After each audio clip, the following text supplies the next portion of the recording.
at Christian pilgrimage, what we tend to do is pilgrimages to the Holy Land. There's good reason for that. People want to visit the Holy Land for biblical reasons. Mhm. Why should people visit the Philippines on pilgrimage? The story of Christianity doesn't stop at the Holy Land, it doesn't stop in Europe. It continues. And the story of where it has taken, where Christianity moved to after Europe is this where you find the Philippines. Eventually you find that in, of course, you find that in Africa. But the Philippines is the first Christian, predominantly Christian country in the world is really worth saying to see what has happened in the different layers of history as different people from Europe and then eventually the United States came and brought their brand of Christianity. This kind of Christianity is also is laid over, sorry, can I say it again? So this Christianity from Spain and from the United States, underneath all that is indigenous Filipino spirituality. You can imagine the different ways of these different kinds of understanding what is divine, what is profane, what is holy, and what is sacred. How does that come together? I hope that this pilgrimage, just a pearl, like a pearl, will encourage people to think about what is it happening in Australia from a point of view that is more sensitive um, to what's happening to the welfare of other Australians. Yes. Many people, of migrants, of refugees, of people who are experiencing homelessness, for example. What does that mean? Um, we we could be many of us could be very privileged, could lead very privileged lives, um, but even in that privilege, also realize what their role is as Christians. Yes. Or as from my earliest times from the times as a young adult, I've always wanted to show the Philippines from the point of view of who the people are as well as who the visitors are in terms of what they know of each other and in terms of what they know about God and what is calling them to be. Pilgrimage is really a journey towards something which you sometimes you don't really know what it is. It's a journey. It's a journey.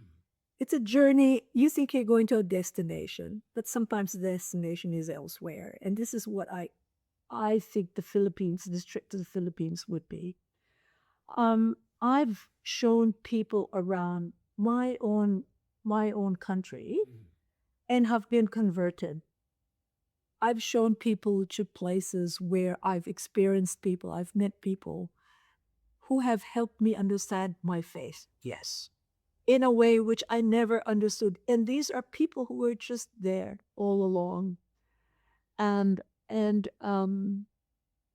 that transformative experience, I think, makes a pilgrimage different from an ordinary tour. And what are some of the what are some of the top sites, the key locations that you think will be highlights or pilgrims on this group? I mean, there's a lot to choose from, right? Yes, yes. We've designed the itinerary so that it starts off with a little bit of what Philippine history is in terms of its material material culture. So we look at the gold and how important gold is uh, as a means of trade, as a means of denoting importance in status and society, but also as a, a magnet for foreign intervention in the country. We have conquerors, we have colonizers who came for our rich mineral resources. So that was part of what both a boon uh, and a burden, Yes. having this kind of wealth. So we're shaping it around an understanding of what the Philippines is in terms of its native wealth, in terms of its natural wealth, and how people worked with that, how culture came out of that natural wealth. Then we looked into the interactions between people in the Philippines, or what is now called the Philippines, with those who came in during the age of discovery, tried to conquer it, control all these wealth and the people who were there. And then this is where we take the pilgrims to a place in Manila. It's the old quarter of Manila called Intramuros, which means inside the walls. This is like a fortification, Spanish fortification, which grew out of a very old Filipino, or what was then known as, it's a it's a settlement that was run by a raja, like of a the leader of the leader of a big clan, of a big tribe. If the Spaniards hadn't arrived in the Philippines, when they arrived there, the Philippines would have been Muslim. Wow. Okay. Would have been Muslim, just like many other countries, like just like Indonesia and many other Malaysia and all of that. So if you look at that Intramuros shows you how on top of Philippine society, the Spaniards came and put up a garrison. Apart from the garrison, they also put cathedrals, two major cathedrals, which we will visit. And there you could see in the cathedrals how European Filipino Christianity is. And that could you talk a little bit about food and culture? Oh my goodness, you are asking me. You are making me miss my rice cakes. Yeah, I know. Sometimes I go to the stores, I guess, and finally there was an Asian store that opened next to where we live now. Right.